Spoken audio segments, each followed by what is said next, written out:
A good Thursday, everybody, and welcome into the Volquest Mailbag Podcast. I'm Eric Kane with Austin Price, Grant Ramey, and Brent Hubbs, and is presented every single week by Exterior Home Solutions. Give them a call today for a free estimate, 865-524-5888. Weather's a little crazy right now. Anytime you need to enhance your home, give Exterior Home Solutions a call for a free estimate, 865-524-5888. A lot going on here on this week over on Tennessee's campus. Spring football practice wrapping up. Orange and white game coming up this weekend. We'll have complete coverage of that. Transfer portal season for Tennessee basketball. Tennessee baseball heads to Fayetteville, Arkansas for a big-time series. So we got a lot of questions in the mailbag this week, and we'll start with Sam Smith. Grant, we'll start with you. Does the basketball staff need to be more aggressive with NIL going after the top guys in the portal? I think they need to have more portal success. I don't know if that's directly tied to NIL or whatever else. They need to have more portal success. They have to. That's how you change your program. That's how you change your roster. That's how you build your program at this point is finding big-time contributors out of the portal and executing there and not missing evaluations there. Role players are great, but they're not going to help you win games in March. You have to have big-time guys. So I don't know if it's strictly NIL related. They've played the NIL game before. Julian Phillips was at Tennessee because of NIL. But they need to execute better in the portal one way or the other. Grant, let me ask you this as a follow-up to that. Sorry, Eric, I didn't mean to jump in here and take over, but I am curious as a follow-up here. How challenging is the portal life from a timing standpoint if you're a program that's waiting on multiple guys to make decisions? Like if Josiah is going to go through the process and not hire an agent, how do you know what to do with that body with the portal? It seems like the windows don't match up, not just for Tennessee, but around the country. How do you roster manage that way is my question. No, the calendar doesn't make sense from the start because you're almost punished a little bit by being in this NCAA tournament, and it feels like you're a couple weeks behind if you advance in the NCAA tournament. Now it's going to be easier, obviously, to get recruits to a more relevant program that's advancing in March versus programs that do not make the NCAA tournament. But yeah, something doesn't add up here. The calendar just doesn't fit where you don't want to wait around on these guys, but you also don't want to say you're not welcome here if we don't know a decision by this date. You got to figure out something timing wise that gets this more lined up where, you're in roster construction mode as soon as the season ends and you need an answer from these guys as soon as you can get one. We've been waiting on Santiago Vescovi for what feels like 2 weeks now where they've needed an answer the day before whatever day you're talking about it, and they just don't have it. And they're going to have to fix it at some point or address it somewhere or the other where these teams aren't getting punished by waiting around on these roster spots where it's obviously very valuable timing-wise to try to build your roster through the portal, but you don't know how many roster spots you have available, how many guys you should be going after, who you're going to have to expect back. So they're going to have to fix it one way or the other. But they're going to wait on him, right, Grant? I mean, they will wait on Santi. No, for sure. Santi, they should know. I mean, I don't know. We keep saying this. They should know something on Santi soon, and nothing changes. But honestly, the longer it goes, to me, it feels like the more realistic possibility that he comes back. I think, to me, in my opinion, he's the only legitimate candidate I see coming back or as a realistic possibility to come back. I don't think Josiah's back. I think it'd be surprising to me to see him back. Gurosh is gone. Olivier's obviously gone. So I think Santi, and the longer it feels like it drags out, the more it feels like he could legitimately be back here next year. You know what I think they need to do? Like to go in the portal, you've got to bury an owl's beak, 4 tail feathers from a chicken hawk, a piece of bacon, and a broken coat. You're reading it. You can't read it. You got to remember I could remember the owl's beak stuff, but I couldn't remember the 4. I couldn't remember chicken hawk and all that stuff. When do you ride the white horse east to west in a black suit? Yeah. And he's just going up and down. This has gone off the rails to Andy Griffith references in record time.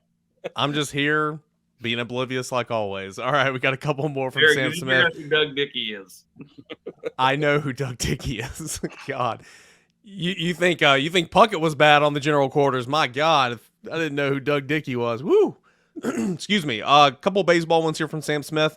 Going to Fayetteville, what does your starting outfield look like this weekend? I would go Hunter Ensley's a starter, Kavaris Tears, and probably C. Scott. But they'll mix and match, I'm sure. I'm sure Booker will get an opportunity. I'm sure that if they have Cal Stark behind the plate or Chuck Taylor, then of course you're going to have Jared Dickey out in the outfield. Griffin Merritt could potentially get a start at one of the corner spots if he's not DHing. He's hitting well, so you have some options. But Hunter Ensley will be out in the outfield for sure. I would imagine C. Scott and with Kavares Tears back into the fold, try to get him going again. And do you worry about this team keeping their composure and not getting too high or too low this weekend? We asked Tony that after Tuesday's game earlier this week, and he just kind of said, hey, you got to play within yourself, and that's up to the team leaders to kind of set that tone and to not make something more than it is. Just try to play your game and all that type of stuff. But he acknowledged that, you're going and you're playing against a coaching legend, going and playing against a great fan base, in front of a great fan base, and having already played at Grand Canyon and at LSU, this really, and everything's different, but it helps you prepare for situations like this. So we'll see what Tennessee looks like at Arkansas. I think the challenge is as much on Tony Vitello and Frank Anderson not to get too high and not to get too low. Because, the issues with Arkansas has been more about skipper to skipper than it has been kind of the players jawing at each other or anything with the fan bases really going at each other that way. So, the LSU thing was different because the Tennessee fan base was so hard on the LSU team when they were here with the super regional and everything else that their fan base was a little more interested in Tennessee. I think the Arkansas fan base is a lot more interested in Tony Vitello than they are anything with Tennessee right now. Yeah, I would agree with that for sure. And, I'd be remorse if I didn't mention here Logan Chambers went yard on Tuesday in that spot start. So he's gearing up for the Hawks for sure. My favorite question, Brent's favorite question of the mailbag today. This is from DMV Vol 1985. We're going to be quick here. But Austin, give me each of these recruits Tennessee is pursuing a current standing category. The options are clear leader, in leading group, or trailing. There are about 20 names here. Are you ready? Yep.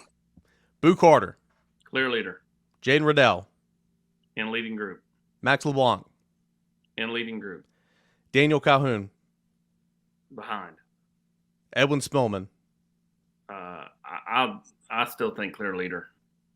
Mike Matthews. In leading group. Ryan Wingo. In leading group. The number one defensive lineman in the nation. Williams and Warren. I don't even know. In leading group. Jordan Ross. In leading group. Cameron Franklin. I'm in leading group, leaning to the leader spot. Sammy Brown. I think they're behind there. That's just my gut. Amari Jefferson. In leading group. Ivy. In leading group. I think it's Tennessee and Oregon. Marquez Easley. In leading group. Ethan Callaway. That one I feel like they're behind on. But it's just he's got to get back up here. Brandon Baker. I would have said they're behind. I wouldn't call them in leading group. I don't know if they're really behind. I think he's a long way from doing anything. So that one, it's a little less defined in my mind. But I do think there's a real shot they get him back here for an official. And if that happens, then I think Tennessee's right there. Daniel Hill. Until he visits, he's this year's Noah Rogers. Tennessee can continue to talk about Daniel Hill internally all they want. Until he visits, he's Noah Rogers to me. Two more. Peyton Lewis. In leading group. And then Braylon Russell. In leading group. I think that's Tennessee and Arkansas. Well done, Austin. Austin, you had such an opportunity to do that like Barney did the preamble with Andy, and you just totally missed that opportunity. You don't have enough hair to really mess that deal up as you go along the way. But you're right. I don't. Well done, my friend. Eric, go back to the top of the list and let's do exact percentages on the way down. All right, let's do it. Let's go back to the third decimal point. You want to do it for real? Yeah, let's do it. No. All right. Boo Carter. We have some fun. 90%. Jane Riddell. Oh my gosh. 55%. This is what they always want. All right, Max LeBlanc. I would go 45%, but still in the leading group. Daniel Cahoon. I would go 25%. Edwin Spillman. 85%. Mike Matthews. 47.3%. Ryan Wingo. 51.2%. Waiting for the 69%. Jordan Ross. I'm gonna go less than 50% here. I'll go like 40. Williams, that guy. 45. Cameron Franklin. Like 65 to 70%. That was the opportunity there. Sammy Brown. 25%. Amari Jefferson. 50%. Ivy. 49.8%. Marquez Easley. 41.6%. Ethan Callaway. 38.6%. Brandon Baker. 35%. Daniel Hill. 1%. I can tell he visits here, man. It's just hard for me to wrap my mind around it. Peyton Lewis. That changes. Peyton Lewis. 57%. And then Braylon Russell. 50%. All right. All you guys want percentages in the Monday night chat? There you go. That was 20. The amount of scrubbing of passing through that portion of the podcast is going to be fascinating to look at in the analytics. I feel like we need a ring bell, like the end of a round. AP comes to the corner, we start ringing, water over his water in face. my mouth. I'm spitting out blood. Oh, all right. This is a Brent Hubbs question. Let's go to Uberval. You all frequently talk about the importance of university being in alignment about all sports, especially football. Can you go into more detail about the specifics on what alignment really means and how it relates to wins and losses? Well, I think alignment means, from an admission standpoint, academic support standpoint, that the university side viewing athletics as the front porch. There's a balance to strike with a land grant institution on who gets into school and how elite you want to become. There's been chancellors in the past that wanted to reduce the size of the University of Tennessee, make it a smaller school, wanted other schools in the state to be bigger than the land grant institution. So they limited admissions and they made admissions harder and they made it more challenging that way. I think the biggest thing is, and this is where I think Dondi Plowman has done a good job as the chancellor, is she recognizes the significance of athletic success.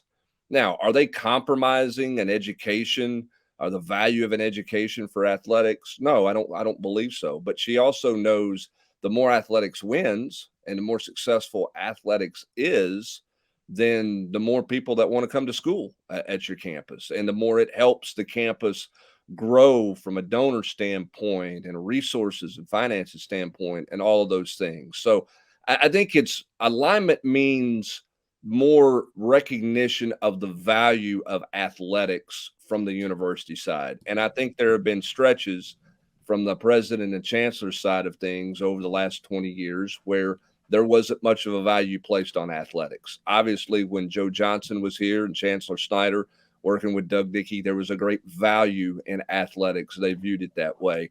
I think Tennessee with Randy Boyd and with Dondi Plowman views the significance of athletics impact on the growth and the enhancement of the University of Tennessee. That's where that alignment comes from. It's much more that than it is anything directly. Are they winning more because, they believe in athletics? No, I mean, it comes down to coaches doing that, but you want to give them all the resources they can to be successful.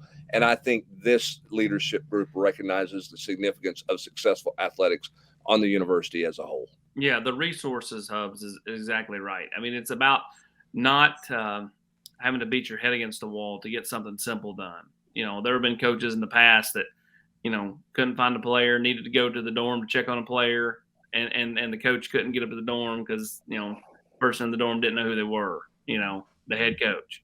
There have been times where, there's just been obstacles in the way because not everybody is simpatico. And, when everybody's kind of rolling in the same direction, it makes it easier, again, for the logistics to come up with those resources to help everybody. Yeah, and remember this too: the chancellor signs every contract for every coach. Okay, the university has to sign off on those contracts as well. So if you're going to up your financial resources and remain competitive from a salary standpoint across the board, you have to have the university's endorsement in that, with the chancellor endorsing that. And so all of those things factor in. I mean, Austin's right. It's just working together and not having this great barrier between the two. And there's been too many years where there's been a great barrier between athletics and the university side. And right now there's not that barrier. Is that the reason football is winning? I'm not going to say that, but it doesn't hurt either side to work together the way they're working right now. Let's go to wrong-handed. Grant, this is for you. Why do y'all think Coach Barnes has only had one team with an offense better than 35th in Ken Palm while at Tennessee? What do y'all think needs to happen to change and improve that side of the court for next year? They need better personnel on the offensive end of the floor. They need better pieces. I mean, when you look back at 18-19, when you had Grant Williams, an All-American, first-team all-consensus All-American SEC Player of the Year in the post, who you could throw it to and get you a bucket. You had Kyle Alexander, a pretty good center, not great, but serviceable, pretty good. You had Jordan Bowden and Lamonte Turner. They could shoot it on the wing. You had Jordan Bone at point guard, who could run the floor, who could score in transition, who could push the pace for this team. And he was a good shooter as well, a good facilitator, good mid-range. Jordan Bowden could play the mid-range. Huh? So how they don't make it past the Sweet 16 again? Yeah. Well, Carson Edwards in the corner, man. Lamonte Turner, sensitive subject still to this day. But my point is, when they had all those pieces, they were number 3 in adjusted offensive efficiency in Ken Palm, and it was still Rick Barnes' coach and Rick Barnes' offense and all the stuff that everybody seems to hate. Like, if you have the pieces, it seems like they could put it together and create pretty consistent, pretty good offense. But they haven't had the pieces, since they haven't had good enough big men. They haven't had good enough shooters. They haven't had consistent enough guys that could, Santi's made a lot of threes, but, he needs more help. I mean, you need point guards that they say they want to play fast, but they don't play fast. The coaching staff says that, and it doesn't happen. So I think it's a personnel issue where if you want better offense, you need better offensive personnel. Let's get one more here from Wrong-Handed. Reports on Bryson Eason. He's such an intriguing athlete. Just feel like he's going to pop at some point, AP. Yeah, I mean, again, Rodney Garner is as high on him as he is about anybody in that room as far as just pure talent. And, it's about, kind of becoming more consistent, realizing that talent. And again, can Rodney pull it out of him? He shows flashes, and that's why, he got better and better over the course of last season. But I think there's still a long way to go. AP, let's stay with you. Nico Suave says over under 12.5 top 300 signees in this class. Oh, God. It was easier to do the other one. I think we already know the answer to this right now, who's in the class, because it's a recent one and you kind of spoke on this. But who currently on the commit list do you think will have a big boost by the end of the cycle? I think Gage Ginther will. Yeah. I think Gage Ginther will. I think Bodie Cahoon is someone who, if he ends up at Tennessee, and he's not going to do anything until June or July, and again, I don't think Tennessee is going to do anything with a linebacker till then.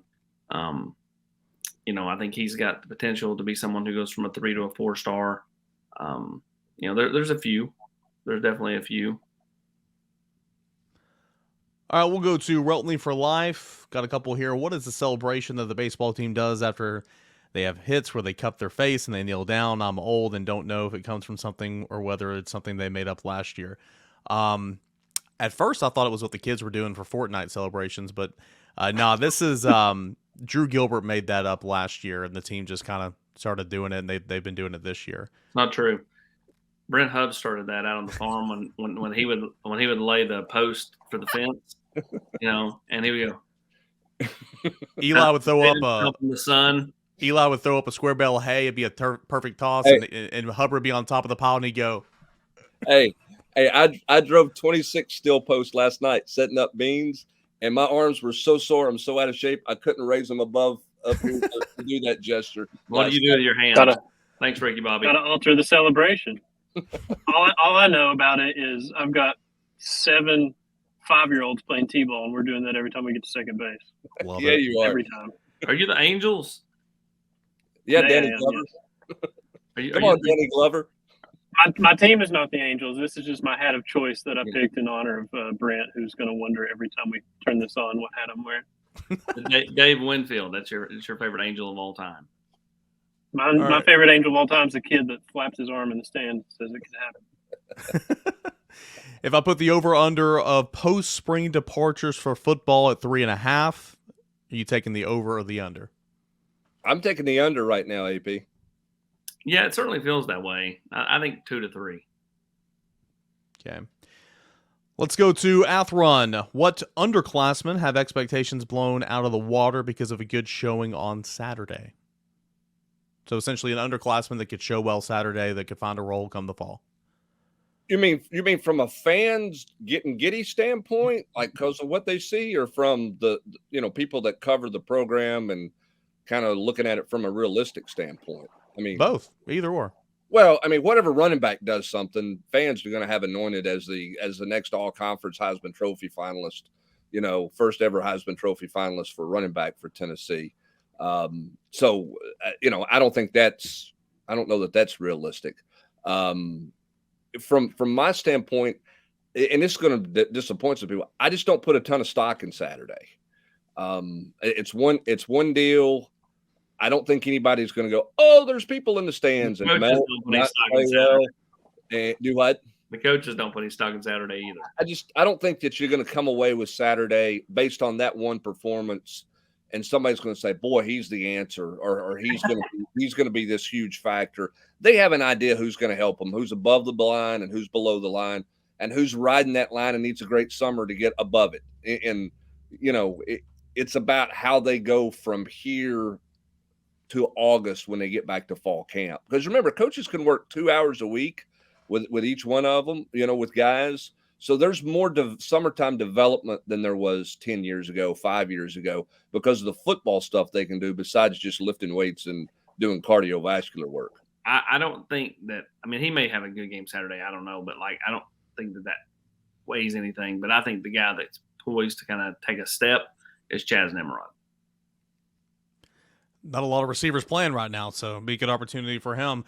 Kind of on that note. By the way, I want to see the kickers because I've not seen the kickers do anything. So I'm curious to see what those guys look like on Saturday. What does Jackson Ross look like? What do they look like place kicking the ball? That'll be intriguing to me because that's something we haven't seen in 15 practices or 14 or 12 or whatever number we're at. Yeah, and his second point is something you run into any inter-squad scrimmage ever. Like, will it be false hype if either the edge rushers have a good day or if the tackles have a good day on Saturday? Because if a guy blows past the tackle, that's good, but then that's bad for your tackle or vice versa. Plus, no one's going to be touching the quarterbacks for sure. It's about just winning those one-on-one matchups. Yeah, I don't think you get too high or too low, Grant, based on what somebody does. I mean, it's probably a bad thing if the Leos have 10 sacks on the day. That's probably a bad thing for your tackles. If they don't touch the quarterback at all, that's probably not a great thing for the Leos. You hope that it's probably somewhere in the middle and you don't put a ton of stock in it one way or the other and move on, right? It's the Larry David gift from Curb Your Enthusiasm, where he's got two people on two sides on each side, and he's really torn. You can tell he can't decide which way he's wanting to go. He's trying to decide. I can't remember which episode that's from, but yeah, if your defensive backs look good, it's because your wide receivers look bad. If your DBs look bad, it's because your wide receivers look good. Self-inflicted harm here. Let's just go back to the Butch Jones era of naming captains at halftime of the spring game and turning it into the biggest announcement in the world. If y'all remember that. Theater. Was that the year they did the what do they call that scoring structure AP in golf? Stapleford or Stapleton, whatever that thing's called. Stapleford scoring system. Yeah, whenever Butch Jones decided you got 4 points for a first down or 3 points for a third down conversion, and you lost 4 points if you punted or whatever that deal was, that nobody could figure out the score at the end. That was like 82-63. Last one, who's going to be held out Saturday? There'll be some guys that might dress but might not get a whole lot of run. Like Cooper Mays would be one of those guys. I mean, some other guys who have done spring but have been held out a lot here lately. Huh? Jalen Wright, yeah. Romel Keaton, Aaron Beasley, Keenan Peely. Anybody else that even if they dress will be super, super limited on Saturday. Yeah, I think Tennessee will play the linebackers Saturday. I think Tennessee will play Romel Keaton Saturday. I don't think you see Jalen Wright. I think Cooper Mays may play, a series, something like that. But yeah, I mean, the ones they'll be cautious with are the ones that are super important for fall. And Brent, if Ollie Lane is healthy to play, he'll play. They won't hold him out, but if he's healthy enough to play, he'll play because he's trying to win a spot. Yeah, I think so. I mean, if you're Ollie Lane, if you're cleared to play, you're going to go play because you want as much tape on yourself as you can get, because that competition is only going to get ramped up in the fall. Because again, as we've talked about, I think Addison Nichols will enter that fold. I think that'll be a 4-person competition with Andre Curick, Ollie Lane, Jackson Lampley, Addison Nichols at that left guard spot is where I think that competition will open when fall camp opens up in August. What's T and Mike? What does the linebacker board look like after Spillman? You've mentioned a couple names already today, AP, but what's that board look like? Yeah, I mean, they're looking at, Kylan, kid from Louisiana. He's right up there. We'll visit officially in the month of June. After that, Sammy Brown's up there. And, I think the biggest thing with Tennessee is like, Bodie Cahoon. Like, I would say Bodie's probably 4th or 5th, but like, how do they come off the board? Where do they go? I think Tennessee's just feels like they're in on more quality linebackers. You've seen a couple of them come off the board this week. And, Tennessee right now just not willing to pull the trigger on any linebackers because I think they're waiting on a couple of their higher end guys.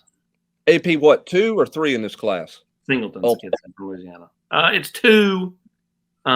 If you got the right 3, I think it could be 3. Okay. And it certainly helps that you had a good haul last year in that class, and you feel good about the class the year before as well. It doesn't mean you can't recruit any, but it feels like you found some guys the last 2 cycles at linebacker for sure. Yep. Mailbag questions. Got a couple more of those, but each and every Thursday, each and every Tuesday, the Volquest podcast. It's brought to you by Exterior Home Solutions. Really excited to partner with them. They do fantastic work. Thank you so much to our friends, Exterior Home Solutions. Life happens, and damage to your home can be extremely stressful. That's why it's important to find someone who offers efficient, quality work with financing options. Exterior Home Solutions, they value not only family, but community. And they're who I call when life happens, and you should too. All right, we'll get back into it. SC Vol 247. What is going on with John Slaughter? Has he regressed? No one's mentioned him, and he was getting some high praise during the Orange Bowl practices. Yeah, I mean, I think he's had a fine spring practice. I just think that ultimately, they're trying to figure some things out, and he's just one of the bodies that's trying to earn some rep, whether it be on special teams or in the 2D. Yeah, and remember this: the praise for him in the Orange Bowl practice was his athletic ability. He's not regressed in athletic ability. Orange Bowl practice was a very small sample size of what you do, and he's learning the defense now, and he's going through the freshman growing pains. There's nothing to regress to. I mean, they practiced 4 times, and then he became a scout team guy working Clemson's defense. So I don't think anybody has regressed who was a newcomer for bowl practice to where we are now. What they did was such to play right away. Yeah, it's just such a small sample size of what you do in the bowl practice. I'm not saying he didn't benefit and learn from it, but there's nobody making a declaration that a guy's ready to play or he's this or that. What the declaration was, he moved very well, seemed to have a lot of natural instincts in bowl practice in 4 days of just doing drill work before becoming a scout team guy.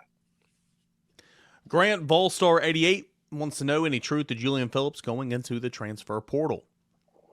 Not to my knowledge. Famous last words. I don't know.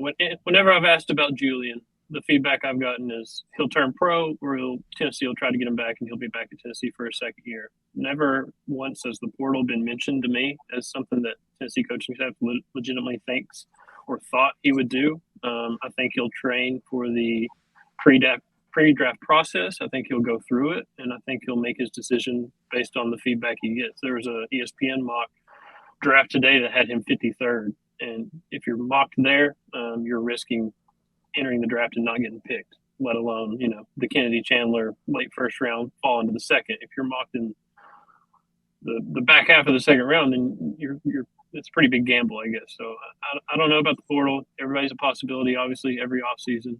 Say what you want to say, but I just have not heard the portal stuff on Julian Phillips, at least not from my end. Could be wrong, but not from my end of it. Let's go to Rocky Top T. How do y'all feel about the new punter?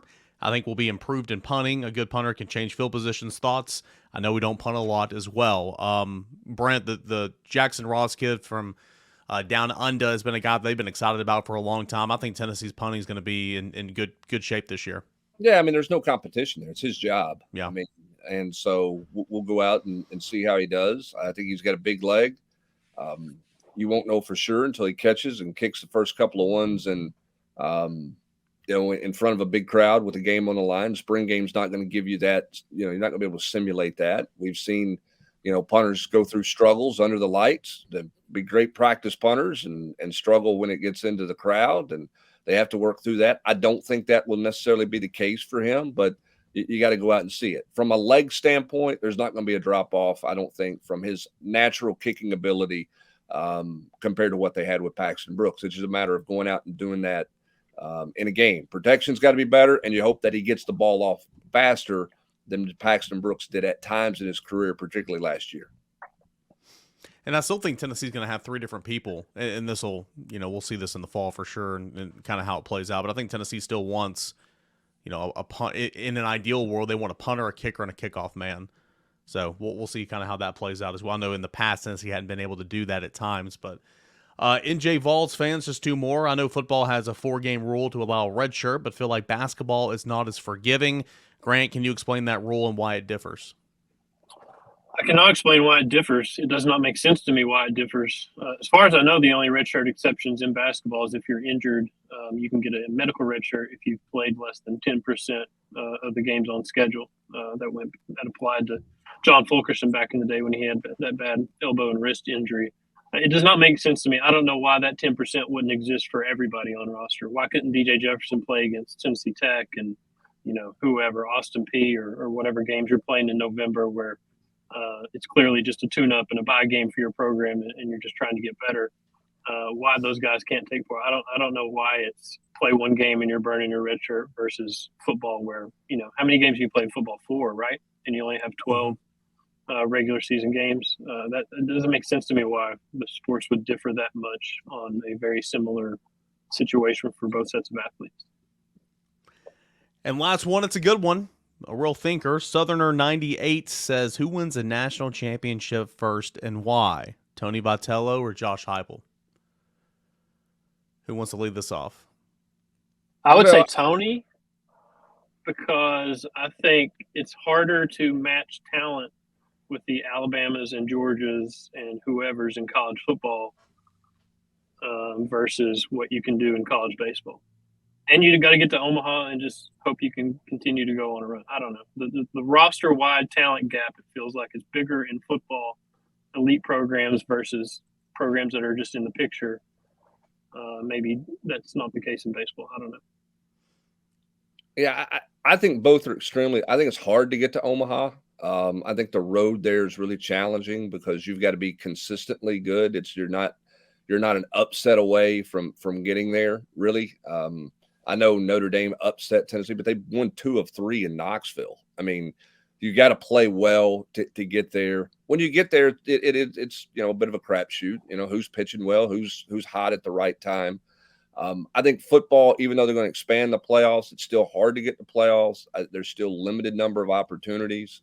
I don't think football is going to see somebody go into the playoffs as the 12 seed and make a run like you do in the NCAA tournament. Do I think the 8th seed in the College World Series in Omaha could win the national title? Yes. Do I think the last seed in the college football playoff can win the national title? I think that's going to be hard to do based on what Grant's saying, because the talent rises to the top on the football front when you're going to play 3 playoff games or whatever that number is to try to win a national title, AP. Yep, no doubt about it. Great answers, guys. All right, one last question from me, because I'm going to avoid that one at all costs. Hubbard, if Santi returns, is it because he wants more pity-pat, red light, green light, hopscotch, and pin the tail on the donkey with Vol leaders? It's the 3-legged race. That'll be the total difference, AP. And no one listening to this has any idea what you're talking about, and you're going to leave it just at that at this point. Leapfrog. Heads up, 7-up, AP. Heads up, 7-up. No showing your work on that one? That's really funny. All right. This is the 17th time I've hit my microphone during this recording, so that'll do it. That's a good stopping point. Appreciate all the questions here in the mailbags. Great thought-provoking stuff, guys. We'll do it again next Thursday. Get in those mailbag questions. Orange and White games coming up this weekend. We'll have plenty of coverage over at Volquest.com, and we'll do tons of stuff recapping what we saw and all that good stuff. Tennessee baseball is at Arkansas this weekend. Tennessee basketball And the transfer portal, number one place you can keep up with all of it, that is at volquest.com. That's 100%. That's 100%. 100%, indeed. 100%. With Grant Ramey, Austin Price, Brent Hubbs, I'm Eric Kane. Appreciate you guys and appreciate Exterior Home Solutions for making this all possible here on the Volquest Mailbag Podcast.